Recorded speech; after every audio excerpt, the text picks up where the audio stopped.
To be human is to die. To be human is to experience death. But to be human is also to make things that shape our relationship to death and dying. In many ways, we don't talk enough about death. In other ways, we're obsessed by it. It crops up in every sector of our culture, from fashion to literary fiction, and our experiences of it differ so vastly that to design for death may evoke feelings ranging from tenderness to disgust. Dying is messy, bound up in a range of machines that seem to consume our fragile bodies. Living in an increasingly technological world, it is no wonder that we look to nature when forming new rituals. The image on the right is a new center called Recompose in Seattle that transforms the human body into soil for city burials. It joins a new range of options that make up the natural burial movement.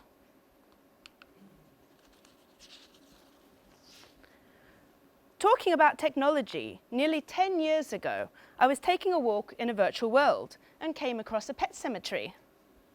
It surprised me to encounter death in a place of supposed fun and leisure. Pornography, yes. Death? No. I mean, due to my curiosity, I quickly tracked down the man. Okay, he was a small penguin at the time, who made this place. He said to me that he had a 21-year-old cat who died in real-life Japan, and no one would give her a proper burial, despite the fact that she was like a daughter to him. So because he couldn't find a place to bury her, he decided to make a place, and the pet cemetery was born.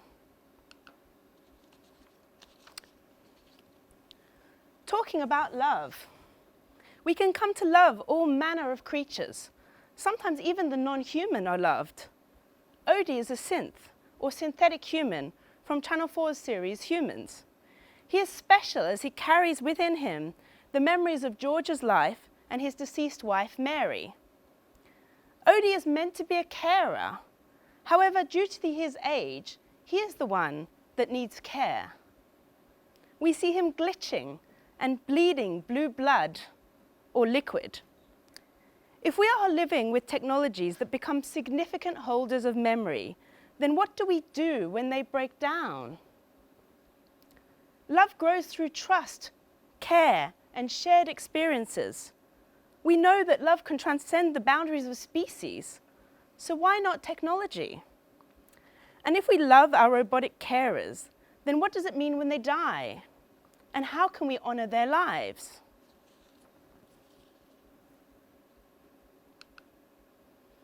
The Japanese have already begun to do this by honoring the robotic pets who have touched the lives of their owners. In 2015, a centuries-old Buddhist temple held its first robot funerals for 17 decommissioned robot dogs called aibos. Now hundreds have been given these ceremonies. Japanese folklore describes how some objects that survive for over 100 years may come to possess a soul, becoming alive and self-aware. Perhaps this boundary between what is alive and what is not alive allows a closer bond to the technological. Although it is unlikely that any of our current technologies that always need upgrading and often break will survive long enough to possess a soul.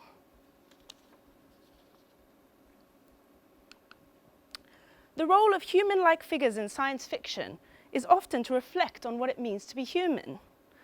But what it means to be human also changes with technology. Two stories that have had a profound effect on technology as a sector are Neuromancer and Snow Crash.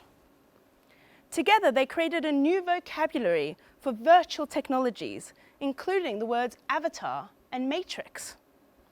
But at the heart of both stories lies the question, do humans need bodies? In many religions, we encounter the idea of a soul, but can a soul live without a body? To transcend from human pain and fragility is a dream technologists could not give up on. Instead of a soul, they began to focus on a mind and the brain as the unexplainable other that made us who we are. This mind could be used to travel to virtual worlds, transcending the meat of physicality through the miracle of science, leaving behind our messy, leaky, vulnerable bodies that need to be cared for. However, as we've learnt more about the body, our technological dreams have also changed. Neurobiologists today state that our brains are so tightly interwoven with our bodies and receptors that not only are they inseparable, but constantly evolving depending on how we live our lives. So rather than using technology to escape our bodies, technology is actually shaping our brains and the kind of humans we're becoming. If this is the case, then we can no longer look to religious models of immortality, but instead simply to stop our bodies dying. This has created a new movement, mostly joined by the vastly wealthy, called radical life extension. Practices like having your blood transfused with a younger person aims to slow or ultimately to stop the aging process, or being frozen until such a time as we can cure whatever it is that caused you to die. They show a deeper belief by technologists that we can trick our biology and force our bodies to behave and not to break down. In some ways, this approach to death denial has shaped a deep-seated desire to control technologies of immortality and legacy rather than designing with death in mind. Have a think about some of the technologies you use, the data they're gathering, and the way they respond to you and your lifestyle. Now consider how they might change if they included some awareness of death and dying.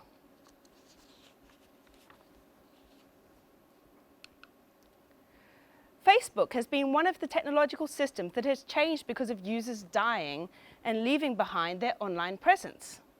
Whether the technologists like it or not, Facebook has become a way of talking to the dead and dealing with bereavement, a place for keeping and sharing memories with wider networks, and a place where you may learn of someone's death.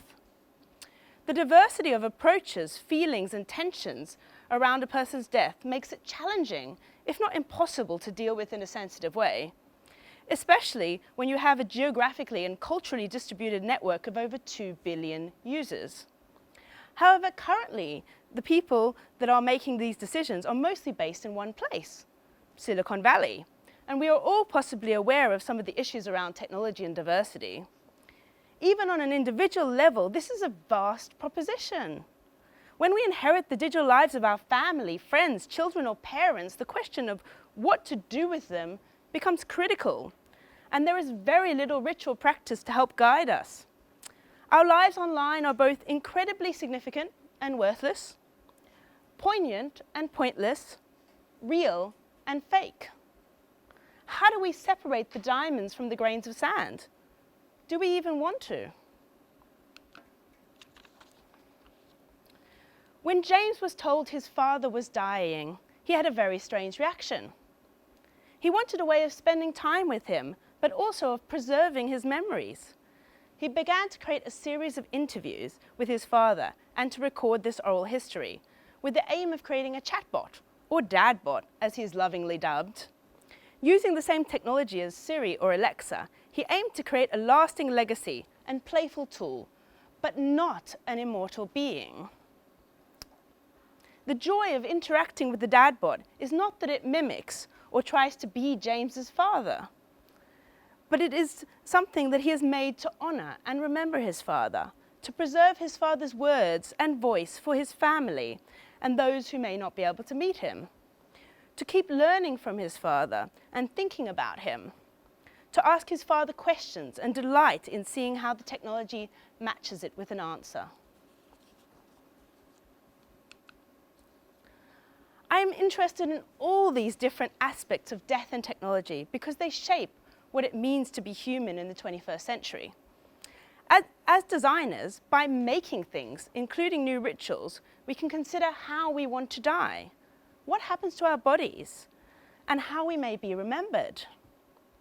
We can try and make the process less painful for the people who we leave behind, but not to remove pain altogether. And we can learn from the past and from the future, considering how challenges of privacy and ownership of data will change our relationship to our digital lives. we can continue to learn from the dead and take seriously the things we make that may become our carers or things we care for that need to be treated with respect when they break down. Above all, to be human is to die. And as humans are made through technology, if we want our lives and deaths to have meaning, we must consider how our technologies are designed with death in mind. To design for death within the 21st century, I propose, is to move beyond immortality to issues of human connection and lasting legacy. So future generations will understand who we were and decide who they want to be. Thank you.